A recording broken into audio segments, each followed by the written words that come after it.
you can call me a Stephen Greer historian, right? Like I know a lot about Stephen Greer uh, and his work because when I got involved in CE5, right, I started the first CE5 social networking groups, right, and I was working with all the CSETI working group field work coordinators uh, on a regular basis because I was dedicating a tremendous amount of time to CE5 work, but also in helping to connect all the CE5 working groups across the country and then eventually the world. And so I have spoken to people that have known Stephen Greer since the beginning, and I've heard what they had to say. I I I would be able to ask him the right questions, but I don't know how he would take those questions. Maybe he wouldn't like some of them, or it's sometimes it's either Greer's way or the highway.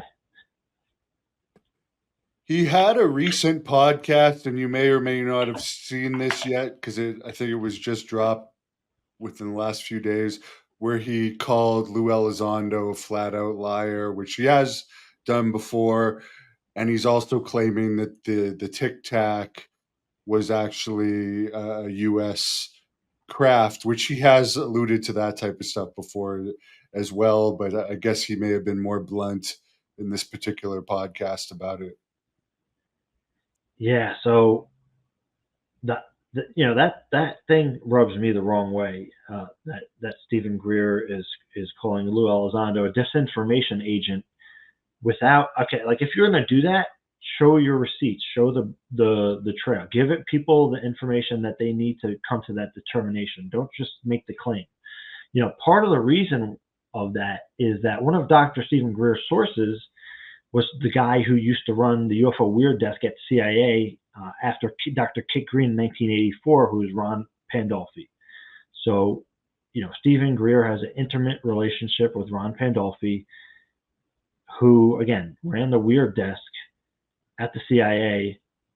A famous experiencer told me that Ron was in charge of running disinformation on this. I'm not going to say who. People can take a guess. There's only a handful of them out there.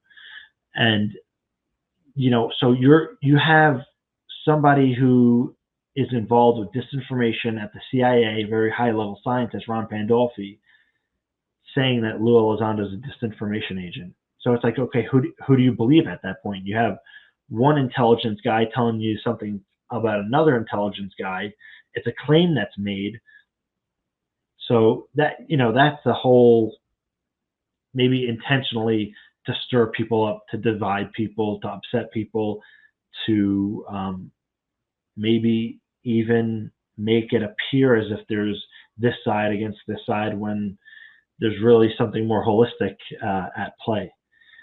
In regards to the Tic Tac being something like reverse engineer technology, I've heard a lot of different things in regard to that. I the next time I have Lou on, I want to ask Lou something like that because I wouldn't be surprised if either way, right? Do we have reverse engineer technology? I think we do. Was the Tic Tac one of those technologies? I have no idea. And for anyone that hasn't seen James's interview with Lou, if you've never seen Lou flustered and frustrated and and shaken, that's a good interview Well, to it's funny, watch. yeah, because actually, because I did that interview was from years ago, right? And a lot of the things that I touched on in that interview were things that he ended up talking about in his book. So I thought, that I can't wait to talk to Lou again because I have like pages and pages of questions for him, and I'm definitely never going to get around to all of them for sure. You may have scared him a little bit, but I'm sure he'll be back, and I'm looking forward to that one.